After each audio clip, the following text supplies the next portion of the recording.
Hoy nos tocaría empezar con la segunda parte, que sería cómo actúa el Espíritu Santo actualmente y cómo actúa desde Pentecostés en adelante.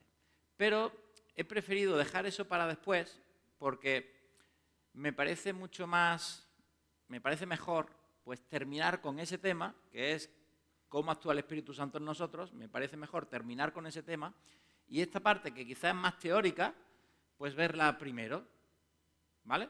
Porque quizá el otro estudio, pues quizá habrá que dividirlo en dos estudios o algo, no sé, ya lo veré cómo lo hago, pero me parece mejor terminar con lo otro, más bonito, por así decirlo. Entonces, hoy, si soy más aburrido de lo normal, pues lo siento, porque las cosas que decimos y que estudiamos, la realidad es que nos gusta estudiarlo a la luz de la Biblia. Entonces me parece muy necesario leer la Biblia, leer la palabra, para justificar que lo que digo viene en la Biblia. No es inventado por mí, o inventado no en este caso por mí, sino por teólogos que han estudiado, porque al final yo un poco lo que hago es recoger de varios sitios para hacer estos estudios, ¿no? Entonces el tema que vamos a tratar hoy es ¿quién es el Espíritu Santo?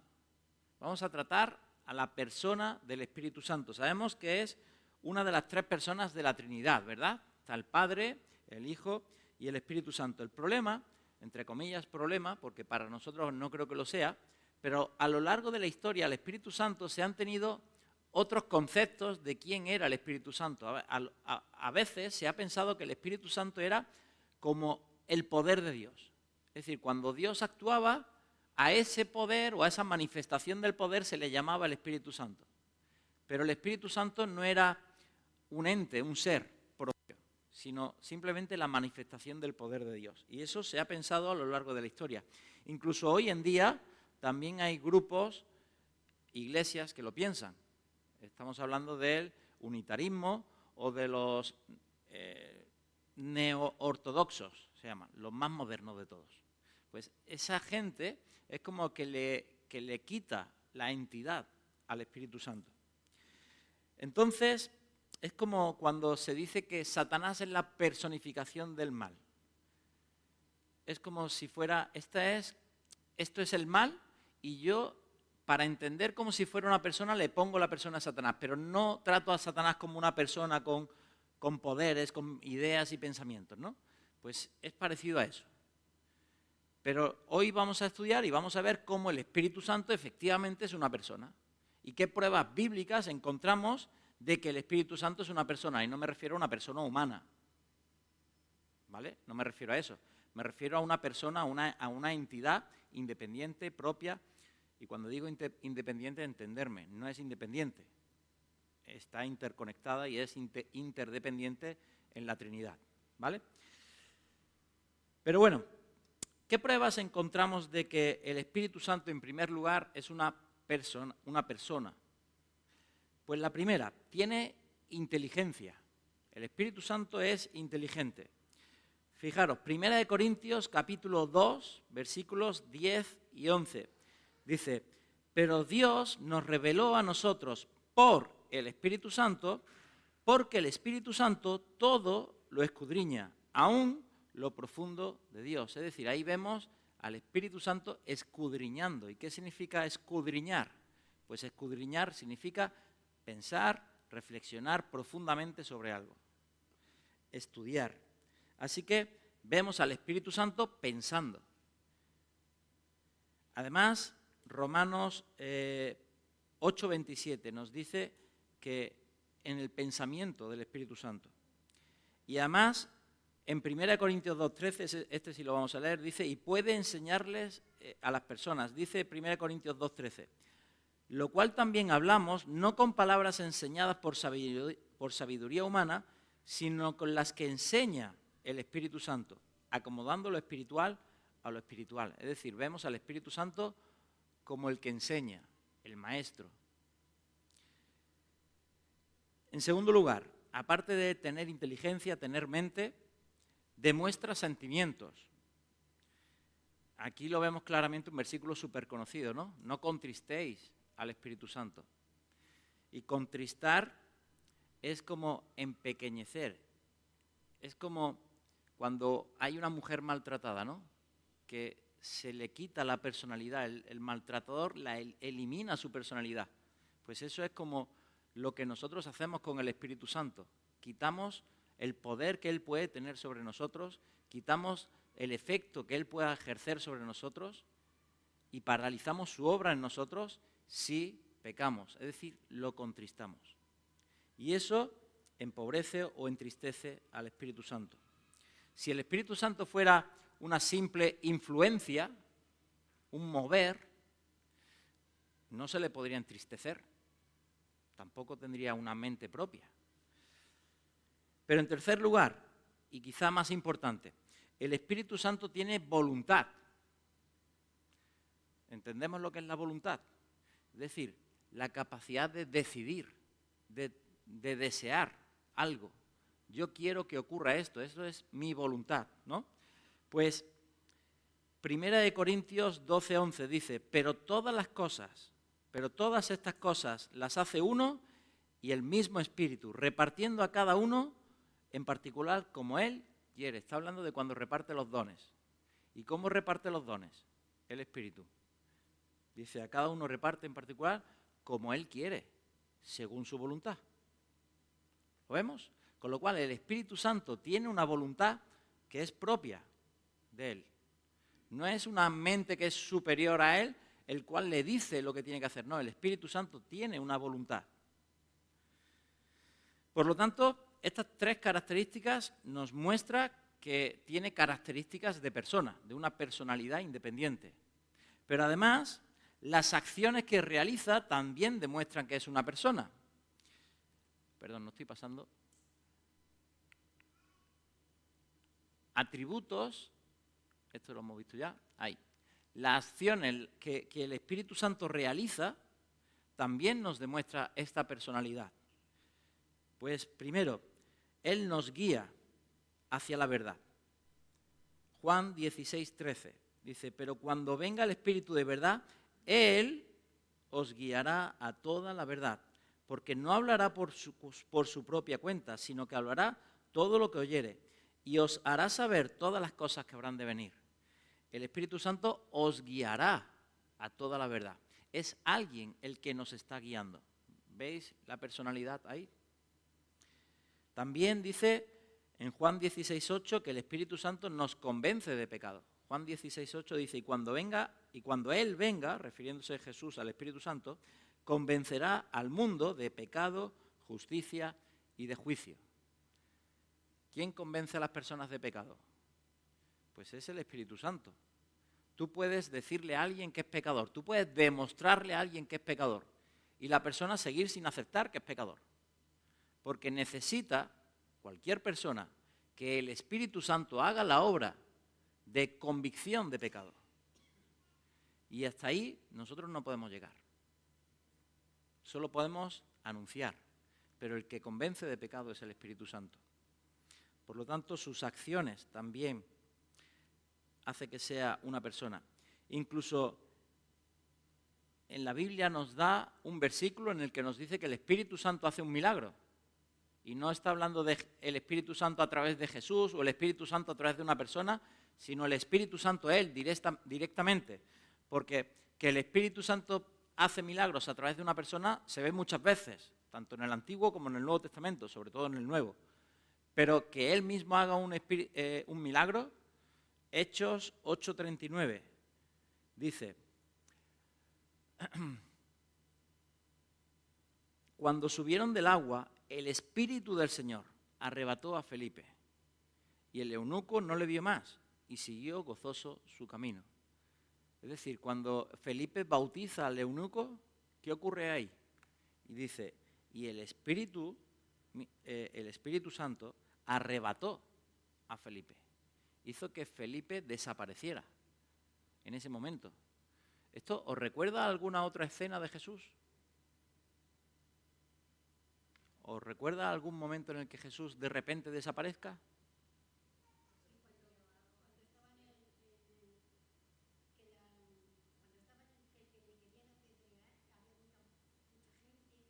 Pero ahí no dice que desapareció, ahí dice que pasó por en medio de ellos y se fue. Es decir, él se fue andando. Pero cuando cena con los discípulos de Emaús y parte el pan y el vino, dice que al terminar de orar, desapareció. Y ya no le vieron más. Y en ese momento dice, y sus ojos fueron abiertos y reconocieron que el que estaba ahí con ellos era el Cristo. Y aquí nos dice que el eunuco no lo vio más, pero siguió gozoso su camino, como los discípulos de Emaús. No le vieron más, pero el gozo que tuvieron que sentir en ese momento cuando reconocieron que ese era el Cristo. Pero aquí lo vemos, el mismo milagro con Cristo, pero lo vemos hecho por el Espíritu Santo. Y también la Biblia nos dice que intercede por nosotros. En Romanos 8:26, de igual manera, el Espíritu nos ayuda en nuestra debilidad, porque hemos de pedir como conviene. No lo sabemos, pero el Espíritu mismo intercede por nosotros con gemidos indecibles. Es decir, el Espíritu Santo activamente hace cosas. No es que haya alguien que utilice el Espíritu Santo para hacer cosas, no, Él activamente hace cosas. Eso nos demuestra, en segundo lugar, que es una persona.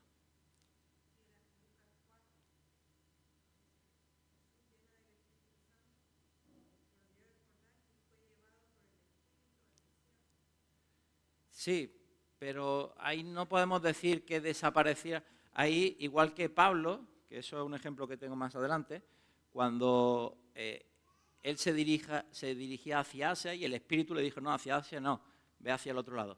Eso puede ser dirigido por el Espíritu Santo, de la misma manera que Jesús fue llevado por el Espíritu Santo. Pero no es lo mismo que aparece aquí, no es que puede ser que fuera eso, pero no lo sabemos. Es decir, el Espíritu Santo le dijo a Jesús, ve al desierto, y encajaría con esa historia. Pero no es lo que ocurre aquí. Lo que aquí ocurre es que hay una persona viéndote y de repente desapareces. Estabas aquí delante mía y ahora no estás. Entonces, eso lo hace el Espíritu Santo, lo hizo Jesús delante de los discípulos de Emaús. Pero no tiene mayor relevancia. Simplemente es para que entendamos que el Espíritu Santo activamente, Él hace cosas. ¿Vale? Que no es una fuerza que alguien utiliza para hacer cosas, sino que Él activamente hace cosas. En tercer lugar, también hace las cosas que cualquier persona, incluyendo la persona humana, también hacemos. Es decir, aparte de cosas que hace la persona divina, también cosas acciones de una persona. Por ejemplo, nos guía a la verdad, oyendo, hablando y haciendo saber. Juan 16:13, pero cuando el Espíritu venga, el Espíritu de verdad, Él os guiará a toda la verdad, porque no hablará, ¿veis? El Espíritu hablando, no hablará por su propia cuenta, sino que hablará todo lo que oyere, el Espíritu oyendo, y os hará saber las cosas que habrán de venir. Ahí vemos 3 acciones humanas, 3 acciones de cualquier persona, incluyendo a Dios, que una entidad puede hacer, incluyendo el Espíritu Santo. Además, no sé si está ahí, respuestas humanas hacia el Espíritu Santo. No, este viene después. Vale.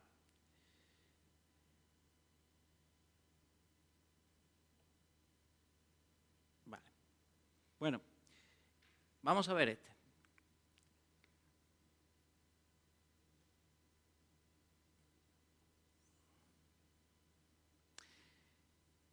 Mirad, el Espíritu Santo también es alguien a quien se le puede obedecer. Y eso nos lo dice en Hechos capítulo 10, 19 al 21. Y dice, mientras Pedro pensaba en la visión, le dijo el Espíritu, he aquí 3 hombres te buscan, levántate pues y desciende y no dudes de ir con ellos porque yo los he enviado. Y nos sigue diciendo el texto que cuando vinieron estos 3 hombres, Pedro se fue con ellos, es decir, le obedeció. El Espíritu Santo le da una orden y Pedro le obedece. Al Espíritu Santo se le puede mentir. No es que solo que le podamos mentir a Jesús o al Padre, también le podemos mentir al Espíritu Santo. Ananías, en Hechos capítulo 5, versículo 3, dice, y dijo Pedro, Ananías, ¿por qué llenó Satanás tu corazón para que mintieses al Espíritu Santo y sustrajeses del precio de la heredad. Al Espíritu Santo también se le puede resistir. Hechos 7:51, duros de cerviz e incircuncisos de corazón y de oído. Vosotros resistís siempre al Espíritu Santo como vuestros padres, así también vosotros. Es decir, nosotros podemos resistirlo, rechazarlo. También se le puede contristar, ya lo hemos visto, y también se puede blasfemar contra el Espíritu Santo. Y es el texto conocido de Mateo 12, cuando habla de el único pecado imperdonable es la blasfemia contra el Espíritu Santo. También se le puede afrentar.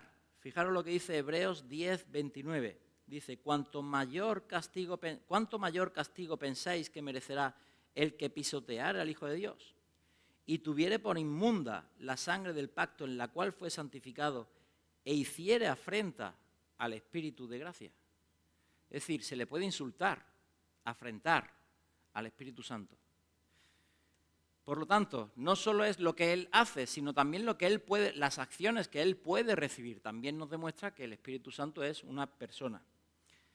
Y por último, ¿cómo se relaciona Él? El hecho de que Él pueda relacionarse también nos demuestra que es una persona. Por ejemplo, su relación con los apóstoles. Tenemos ahí en primer lugar. Él se relaciona con los apóstoles de una manera que demuestra su propia y distinta personalidad. Por ejemplo, Hechos 15:28. Es decir, no era un poder que tenían los apóstoles, sino que es algo que está externo a los apóstoles y que trabaja juntamente con ellos, ¿vale? Es lo que quiero decir. Hechos 15:28 dice, porque ha aparecido bien al Espíritu Santo y a nosotros no imponeron ninguna carga más que estas cosas que eran necesarias. Es decir, le ha parecido bien al Espíritu Santo y a nosotros, dando a entender que somos dos, los apóstoles y el Espíritu Santo. Él es una persona distinta e identificable en comparación con los apóstoles. También se relaciona con Jesús, de tal manera que si el Señor pues, es una persona y se relaciona con el Espíritu Santo, pues el Espíritu Santo tiene que ser otra persona. Juan 16:14 dice, Él, el Espíritu Santo, me glorificará, porque tomará de lo mío y os lo hará saber. Es decir, el Espíritu Santo me glorificará. Pues ahí tenemos dos personas. También con el resto de los miembros, con la Trinidad en su conjunto, ¿no? Con Padre, Hijo y Espíritu Santo, la relación que hay entre los tres. Segunda de Corintios 13:14 dice, la gracia del Señor Jesucristo, el amor de Dios y la comunión del Espíritu Santo sea con todos vosotros. Amén. Ahí vemos a los tres en relación con la Iglesia. La gracia del Señor Jesucristo, el amor de Dios el Padre y la comunión del Espíritu Santo. Y los tres ejerciendo una relación junto con la Iglesia. También en su propio poder. Fijaros, Lucas 4:14. Que es el versículo que has leído tú. ¿Lo quieres leer otra vez? Que el Espíritu Santo, es decir, Jesús fue llevado al desierto por el poder del Espíritu Santo. ¿Era eso? Lucas 4:14, que tú leíste antes. ¿El 1? Venga, pues vamos a leer Lucas 4:14.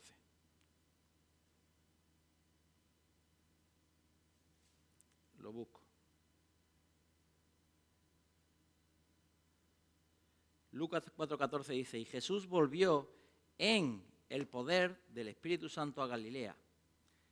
Jesús volvió en el poder del Espíritu Santo.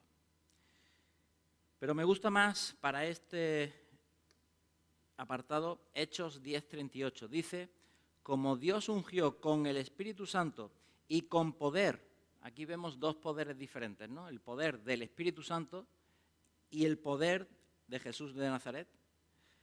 Y como éste anduvo haciendo bienes y sanando a todos los oprimidos por el diablo, porque Dios estaba con él. Ese es Hechos 10:38. Con lo cual, aquí tenemos 4 pruebas que nos demuestran que el Espíritu Santo es una persona en su sentido no de persona humana, sino en el sentido de una personalidad independiente, con voluntad, que actúa, con poder, que hace milagros, que puede ser también que reciba acciones y además que se relacione. ¿De acuerdo? En segundo lugar, vamos a ver no solo que es una persona, sino que el Espíritu Santo es Dios. Es decir, no solo es alguien independiente, entre comillas lo de independiente, lo vuelvo a decir, porque no es independiente. Independiente me refiero que puede actuar de manera independiente, pero es interdependiente en la Trinidad, pero es Dios. Igual que demostramos que Jesús era Dios, vamos a demostrar que el Espíritu Santo es Dios. No es una persona sin más, sino una persona especial. Primero, sus nombres divinos. ¿Cómo se le llama al Espíritu Santo? Pues al Espíritu Santo evidentemente se le llama de muchas maneras, pero de hecho a él se le relaciona con las otras 2 personas en 16 veces en la persona de la Trinidad a lo largo de la Biblia. Pero vamos a leer, por ejemplo, Filipenses 1:19. Dice el Espíritu de Jesucristo, en Filipenses 1:19.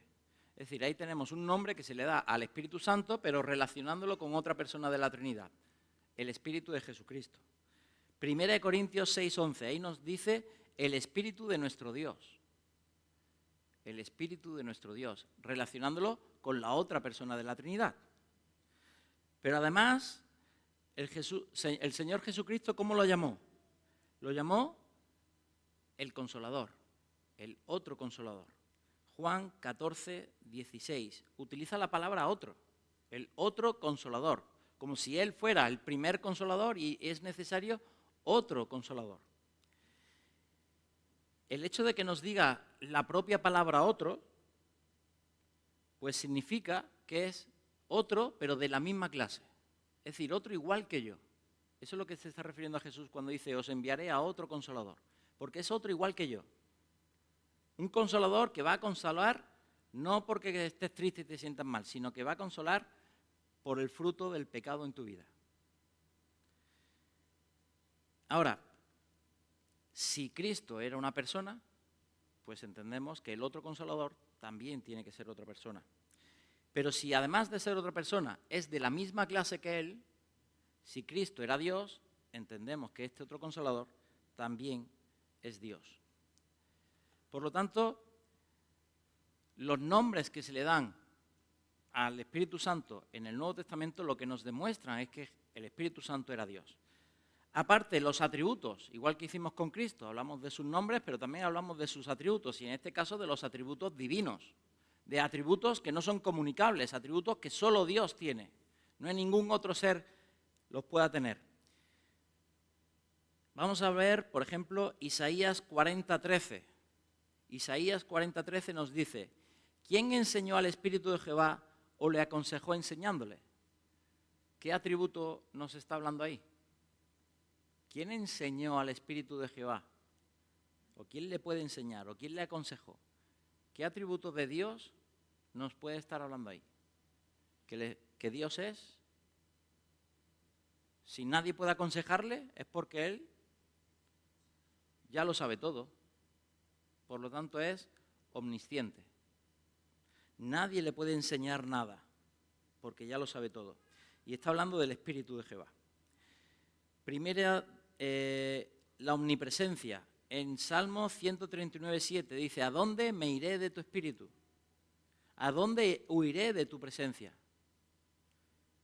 Y siempre lo relacionamos esto de Dios, ¿no? Y decimos, ¿a dónde huiré de tu presencia, Dios? Pero aquí lo que dice es, ¿dónde me iré de tu Espíritu? ¿Dónde me puedo esconder del Espíritu Santo?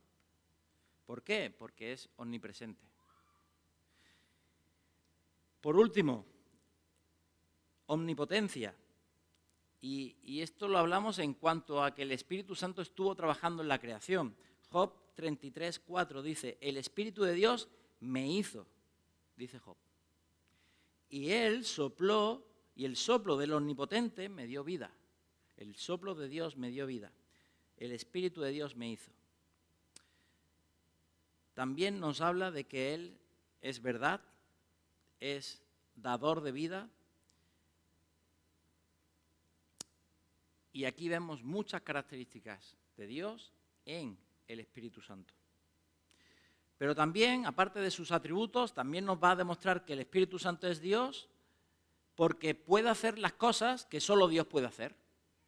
Por ejemplo, fue la causa del nacimiento virginal de Jesús. ¿Quién dejó embarazada a María? El Espíritu Santo, Lucas 1:35. El ángel viene y le dice, María, estás embarazada. ¿Cómo? El Espíritu del Señor te ha dejado embarazada. Es decir, el nacimiento virginal. ¿Quién puede crear a una persona de la nada? Solo Dios puede. Nosotros podemos crear, entre comillas, podemos crear a una persona, ¿cómo? Mediante las relaciones, ¿no? Pero crearla de la nada, solo Dios puede. Lo hizo con Adán y Eva. Pues aquí tenemos al Espíritu Santo haciendo exactamente lo mismo. Sin que María tuviera relaciones absolutamente con nadie, de la nada crea un ser, a Cristo. También es el que inspiró las Escrituras. Decimos que la Biblia es la palabra de Dios, ¿no? Pero ¿quién trajo la palabra de Dios aquí a la tierra? No. Él es, la Biblia dice que Él es la palabra. Pero ¿quién la trajo aquí? El Espíritu Santo es el que inspiró. Segunda de Pedro 1:21 dice, pero nunca la profecía fue traída por voluntad humana, sino que los santos hombres de Dios, siendo inspirados por el Espíritu Santo, escribieron la palabra de Dios. Es decir, ¿quién es el que hizo que la palabra de Dios viniera aquí? El Espíritu Santo. Y en tercer lugar, también el Espíritu Santo está involucrado en la creación, y esto lo vemos en Génesis capítulo 1, versículo 2, nos dice que el Espíritu de Dios se movía sobre las aguas. Es decir, aquí el Espíritu está en la creación. Y cuando crea al hombre, dice, y sopló en su nariz aliento de vida. Y ahí la palabra aliento tiene que ver con el Espíritu Santo. Ese soplo, como dice en Job capítulo 33, versículo 4. Dice, el Espíritu de Dios me hizo y el soplo del Omnipotente me dio vida. Pues es la misma referencia que utiliza en Génesis capítulo 2 cuando crea al hombre. Y sopló en su nariz aliento de vida. Con lo cual, tenemos al Espíritu Santo creando y dando vida. Cosas que son obra de Dios, pues el Espíritu Santo las hace. Y por último, hay una igualdad en la Trinidad. Es decir, lo que vemos es que los tres, Padre, Hijo y Espíritu Santo, están en relación los unos con los otros y están actuando como he dicho antes, ¿no? Con interdependencia, juntos, no de manera individualizada o individual, sino actuando juntos. Vamos a ver algunos ejemplos. Por ejemplo, Hechos 28:25. Hechos 28:25 dice, y como no estuviesen de acuerdo entre sí al retirarse, les dijo Pablo esta palabra, bien habló el Espíritu Santo por medio del profeta Isaías a nuestros padres, diciendo, y lo que viene a continuación es una profecía que viene en Isaías. ¿Pero qué es lo que ha dicho? Dice, cuando Isaías dijo esto, Isaías lo dijo, habló por el Espíritu Santo. Es decir, lo que está diciendo es que Isaías, cuando profetizó, profetizó a través del Espíritu Santo. ¿Vale? Eso es lo que dice Pablo en Hechos 28:25. Pero me gustaría leer a qué profecía se refiere. Es decir, irnos a Isaías capítulo 6 y vamos a leer la profecía. A ver si en Isaías vemos que es el Espíritu Santo el que le dice a Isaías lo que tiene que decir. Vamos a verlo. Isaías capítulo 6. Y dice, el capítulo entero, en el año que murió el rey Uzías, vi yo al Señor sentado sobre un trono alto y sublime. lo que quiero que penséis es si aquí en este capítulo aparece el Espíritu Santo por algún lado. Porque Pablo en el Nuevo Testamento dice que Isaías dijo esto por el Espíritu Santo. Pues vámonos al Antiguo Testamento a ver si el Espíritu Santo aparece ahí. ¿Vale? Sigo leyendo. Vi un trono sobre un trono alto y sublime, y sus faldas llenaban el templo. Por encima de él había serafines, cada uno tenía 6 alas, con 2 cubrían sus rostros, con 2 cubrían sus pies y con 2 volaban. Y el uno al otro daba voces diciendo: Santo, santo, santo, Jehová de los ejércitos, toda la tierra está llena de su gloria. Y los quiciales de las puertas se estremecieron con la voz del que clamaba, y la casa se llenó de humo. Entonces dije: ay de mí, que soy muerto, porque siendo hombre inmundo de labios y habitando en medio de pueblo que tiene los labios inmundos, han visto mis ojos al Rey, Jehová de los ejércitos. Y voló hacia mí uno de los serafines, teniendo en su mano un carbón encendido, tomado del altar con unas tenazas, y tocando con él sobre mi boca dijo: he aquí que esto tocó tus labios, y es quitada tu culpa, y limpio tu pecado. Después oí la voz del Señor que decía: ¿a quién enviaré? ¿Y quién irá por nosotros? Entonces respondí yo: heme aquí, envíame a mí. Y dijo: anda, di a este pueblo, oíd bien y no entendáis, ved por cierto, mas no comprendáis. Eso es exactamente lo que Pablo dice en Hechos. Que según Pablo en Hechos, Isaías lo dijo por el Espíritu Santo. Pero aquí, ¿dónde está el Espíritu Santo? Porque yo aquí a quien estoy viendo es a Jehová de los ejércitos, sentado en el trono. Es decir, nosotros lo que vemos en Isaías es al Padre, pero Pablo dice que fue el Espíritu Santo. ¿Se equivoca Pablo? ¿O es que hay una igualdad en la Trinidad y cuando actúa uno están actuando los demás? No sé si me explico. ¿Lo entendéis? La idea es, Pablo en el Nuevo Testamento dice que Isaías, cuando da una profecía, la dio por el Espíritu Santo, habló a través del Espíritu Santo. Pero nos vamos a la profecía en Isaías, que es lo que estaba leyendo, y esa profecía no dice que fuera el Espíritu Santo el que se la dio. Lo que nos dice Isaías es que es Jehová de los ejércitos. Es Dios, el Padre, no dice el Espíritu Santo. Entonces, una de dos. O Pablo se equivoca y miente, porque no fue el Espíritu Santo, fue el Padre, o es que el Padre y el Espíritu Santo son lo mismo.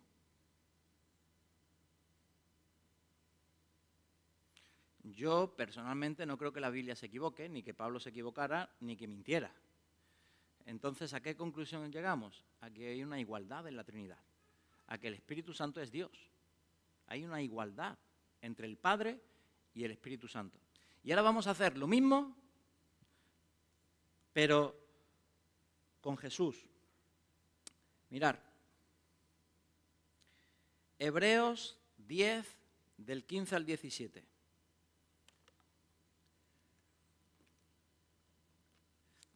Otro ejemplo, y dice: y nos atestigua lo mismo el Espíritu Santo, porque después de haber dicho, y dice lo que dice Jeremías, capítulo 31, del 31 al 34. Es decir, volvemos a lo mismo. Según Hebreos, el Espíritu Santo habló a Jeremías para que dijera una profecía. Pero vámonos a Jeremías, capítulo 31, versículos del 31 al 34. Vámonos a Jeremías. Y dice Jeremías 31, 31. He aquí que vienen días, dice Jehová, en los cuales haré un nuevo pacto con la casa de Israel. He aquí que vienen días, dice Jehová. No pone el Espíritu Santo. Y lo podemos seguir leyendo. Pero no viene por ahí el Espíritu Santo. ¿Se equivoca el escritor de Hebreos? Pienso que no. Vamos a ver otro ejemplo. La blasfemia contra el Espíritu Santo y el mentirle a Él es igual que hacerle estas cosas a Dios. Mateo 12:31 es la blasfemia contra el Espíritu Santo. Hacerle esto al Espíritu Santo es lo mismo que hacérselo a Dios. Mateo 12:31. Dice, por tanto os digo, todo pecado y blasfemia será perdonado a los hombres, mas la blasfemia contra el Espíritu Santo no les será perdonada. ¿Por qué? Porque hacerle esto al Espíritu Santo es lo mismo que hacérselo a Dios. Y no será perdonado. Mentirle al Espíritu Santo es lo mismo que mentirle a Dios. Mateo 28, 19. Sermón, la Gran Comisión. ¿Y cómo termina? Dice, por tanto, id y haced discípulos de todas las naciones, bautizándolos, ¿en qué? En el nombre del Padre, del Hijo y del Espíritu Santo, poniendo a los tres en el mismo nivel, en igualdad. Por lo tanto, lo que observamos es una igualdad entre las tres personas de la Trinidad. Con lo cual, concluyendo y terminando, la conclusión que llegamos hoy es que el Espíritu Santo debe ser adorado, por ejemplo. Sí, ¿por qué? Porque es una persona. Es decir, nosotros estamos muy acostumbrados a orar a Jesús, ¿verdad? Señor Jesús, te pido, la oración con los niños, ¿no? Señor Jesús, Señor Jesús.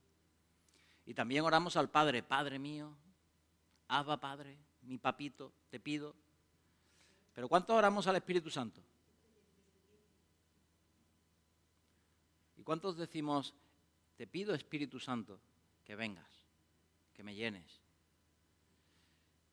Y muchas veces lo dejamos cojo en nuestras propias oraciones. A veces, no todo el mundo y no siempre, a veces nos pasa esto, ¿no? Pero es necesario orar y adorar al Espíritu Santo, porque es en igualdad con las tres partes de la Trinidad. Porque es una ente independiente, interdependiente, vamos a decirlo así mejor, ¿no? Es una parte fundamental. Mirad, ¿dónde veis vosotros en toda la Biblia, hasta que llega Pentecostés, al pueblo de Dios evangelizando, predicando a otros pueblos? ¿Dónde lo veis? ¿Y por qué cuando llega Pentecostés se empieza, y la Biblia y el mismo Jesús en la Gran Comisión nos anima a ir y predicar el Evangelio? ¿Por qué? Es curioso, ¿no? Porque la edad del evangelismo empieza desde Pentecostés en adelante. ¿Por qué? Porque es el Espíritu Santo el que convence de pecado. Hasta ese momento, la identidad como pueblo de Dios tenía que ver con nacimiento, con carne. Pero Jesús dice, lo nacido de la carne, carne es. Es necesario nacer del Espíritu. Por eso es necesario que yo muera y que me vaya, para que os envíe al Espíritu. Y la semana que viene empezaremos a ver ese cambio, ¿no? Y empezaremos a ver lo que significa vivir en el Espíritu, ser llenos en el Espíritu. Todos esos conceptos que estamos a veces acostumbrados y los minimizamos, vamos a empezar a ver lo que significan y la importancia que tienen. Pero hay un cambio fundamental y ese cambio viene con el Espíritu Santo. Y creo que es necesario el Espíritu Santo en la vida de la Iglesia. Y no podemos minimizarlo, ni podemos negarlo, ni podemos conformarnos a decir, no, yo en mi casa con mi Biblia tengo suficiente.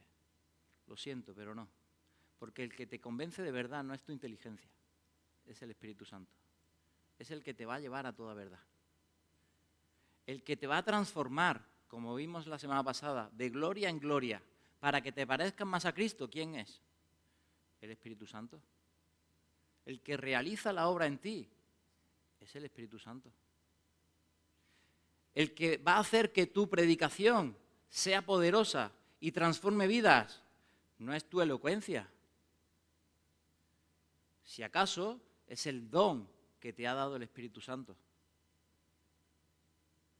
Por lo tanto, creo que es una figura fundamental y que tenemos que ponerla en su sitio. Bíblicamente, es decir, sin irnos más allá. ponerla en su sitio, donde debe estar, pero ni minimizarla ni decir que el Espíritu Santo es lo único. Ni una cosa ni la otra. Pero ponerla en su sitio creo que es fundamental. Y de hecho, vamos a terminar el estudio y voy a orar y después tenemos un tiempo para hablar y para comentar una pregunta que quiero haceros, ¿vale? Y que la podáis comentar entre vosotros 10 minutillos, rápidamente, y ya terminamos, ¿vale? Vamos a orar.